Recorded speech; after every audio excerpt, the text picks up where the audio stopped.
লাতিন আমেরিকার সবচেয়ে বড় স্টেডিয়াম এস্তাদিও আজটেকা।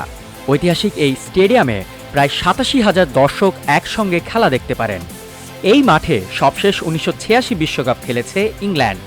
সেবার কোয়ার্টার ফাইনালে আর্জেন্টিনার কাছে ২-১ গোলে হেরে যায় থ্রি লায়ন্সরা। ওই ম্যাচেই কিংবদন্তি দিয়েগো ম্যারাডোনা তার সেই হ্যান্ড অফ গড এবং গোল অব দ্য সেঞ্চুরিটি করেছিলেন।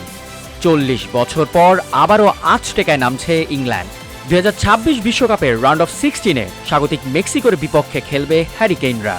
মেক্সিকো সিটির এই এস্তাদিও আজটেকা সমুদ্রপৃষ্ঠ থেকে প্রায় ২,২৪০ মিটার বা ৭,৩৫০ ফুট উঁচুতে অবস্থিত।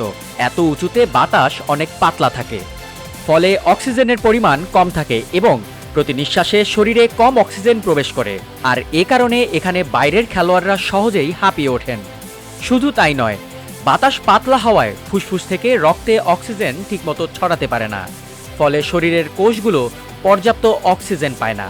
এর কারণে খেলোয়াড়দের হার্টবিট বা হৃদস্পন্দন অনেক বেড়ে যায়, শ্বাসকষ্ট হয় এবং শরীর দ্রুত পানিশূন্য বা ডিহাইড্রেট হয়ে পড়ে। খেলোয়াড়রা খুব দ্রুত মারাত্মক ক্লান্ত হয়ে পড়েন এবং ম্যাচ শেষে ক্লান্তি দূর হতেও স্বাভাবিকের চেয়ে বেশি সময় লাগে। আর এসবই প্রতিপক্ষ হয়ে উঠবে ইংল্যান্ডের। তবে শুধু এগুলোই নয়, মেক্সিকোর বিপক্ষে ম্যাচে ইংল্যান্ডকে মাথায় রাখতে হবে আরও বেশ কিছু জিনিস।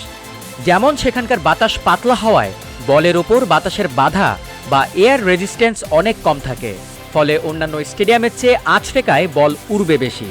যে কোনো পাস বা শট অনেক বেশি গতিতে হবে। এর ফলে খেলোয়াড়দের পাসিং বা শটের টাইমিং ও হিসাব মেলাতে বেশ কষ্ট হতে পারে।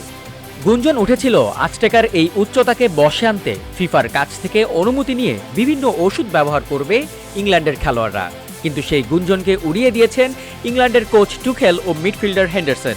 স্বাভাবিকভাবেই মাঠে নামবে কেইনরা। সবকিছু ছাপিয়ে ইংল্যান্ডের জন্য সবচেয়ে বড় বাধা হয়ে দাঁড়াতে পারে আজটেকার প্রায় ৮৭,০০০ দর্শক।